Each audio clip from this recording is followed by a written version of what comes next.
Em sintonia com a saúde. Um programa de comunicação, educação e informação sobre saúde através da Web Rádio Agir, a sua rádio jovem na internet. Uma iniciativa do Laboratório de Práticas Coletivas LAPRAX com a Pró-Reitoria de Extensão da UES, PROEX. Acesse www.agir.com.br e participe. Estamos com a pergunta âncora. Cite uma forma que se pode pegar hanseníase. Um alô novamente para a Escola Moreira Campos, para a Bruna, Lara, Denilson, Milena, Vitória, a Marilene, para a Escola Edith Braga, Luciana, Ana Hermínia, Natanael, Maiara, Wesley, Arthur, Luana e para a professora Betânia. E se houver mais alguma escola conectada com a gente, se identifique, envie suas perguntas para a gente estar aqui registrando a parceria. Professora, como a gente havia combinado, a pergunta da Vitória, do Moreira Campos, ela quer saber se a mulher que tem hanseníase, ela pode ter filhos. Vitória, olha, só a gente pensar um pouquinho. A hanseníase é causada por uma bactéria, tá? Como poderia ser qualquer outra doença causada por outra bactéria. Se você tivesse qualquer uma bactéria, você poderia ter filho? Em tese, sim, né? Essa resposta. Então, assim, de forma similar, na hanseníase, em tese, sim, você pode ter filho. Agora, se você perguntar, você recomenda quem está em tratamento para hanseníase ter filho? Aí eu diria que não. Por quê? A gravidez, por si só, ela já diminui um pouco a imunidade da mulher. E o sistema imunológico, ele já está em briga com os bacilos. Lembra do sistema imunológico como os soldadinhos do organismo, né? Então você já está se degladiando com os bacilos, né? E aí a gravidez, ela vai dividir essa guerra, vamos dizer assim, né? Então, no caso, não conheço registros na literatura de transmissão placentária, né? Também não há muitas publicações a respeito. Na atualidade, a gente tem estudado bastante os casos de hanseníase em crianças, mas pensa que esses casos, eles são de acometimento pós-nascimento, né? É tanto que a gente trata como grupo de menores de 15 anos, né? Agora, em relação à pergunta da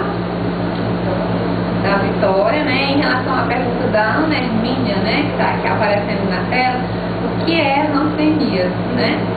Então, só reforçando, que às vezes eu posso falar e alguém não tem entendido claramente, né? Então, a Ana Hermínia, né, que está em Edith Braga, né?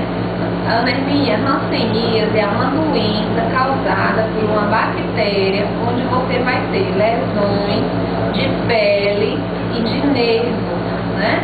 Então, dermato, pele, neurológicas, nervos, tá? Então, essa bactéria, ela vai causar lesões na pele e nos nervos, né? E a pessoa, no caso mais grave da doença, que é o bichoviano, vai ficar com aquela face, né, com o rosto leonino, como vocês já devem ter visto em muitos livros de biologia, né? Que é a hanseníase ou lepra, né, bichoviana, certo? Veja se você compreendeu agora. Nós temos outra pergunta da Vitória, do Moreira Campos. Ela pergunta se tem cura e como se pega, né, no dia a dia, professor. Então, para você que está em Moreira Campos, hanseníase tem cura, né?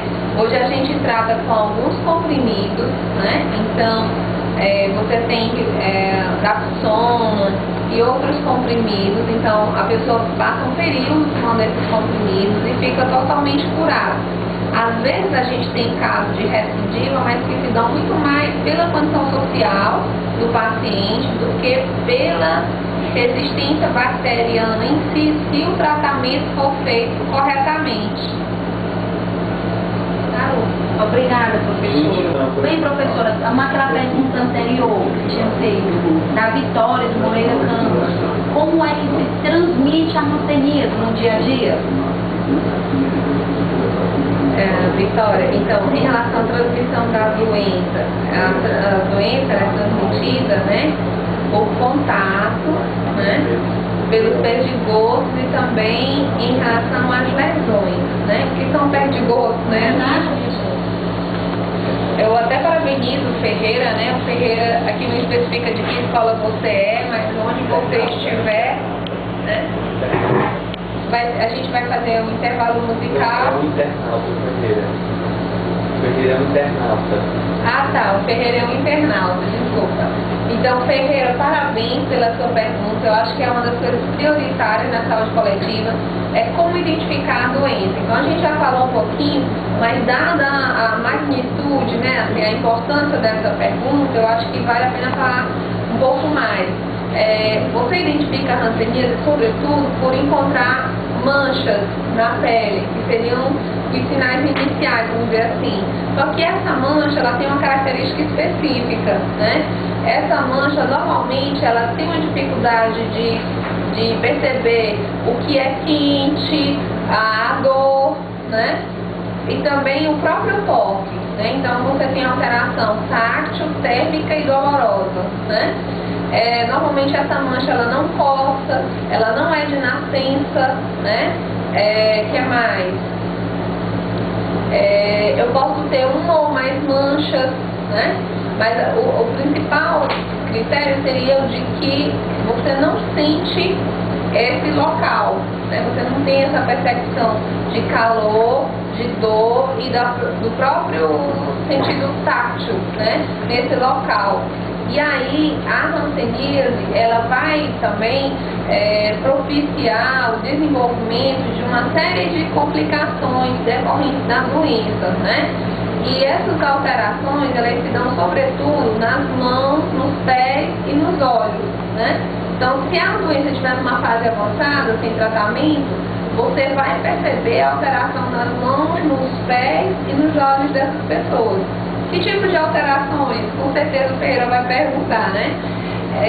Alterações, por exemplo, na mão, né? A mão engarra, no pé, o pé caído, né? Também absorções, nos olhos, lagoftalmo, a pálpebra não fecha completamente, ou então você tem triquíase, né? Os cílios eles se voltam contra o globo ocular, tá? Então são alterações visíveis, né?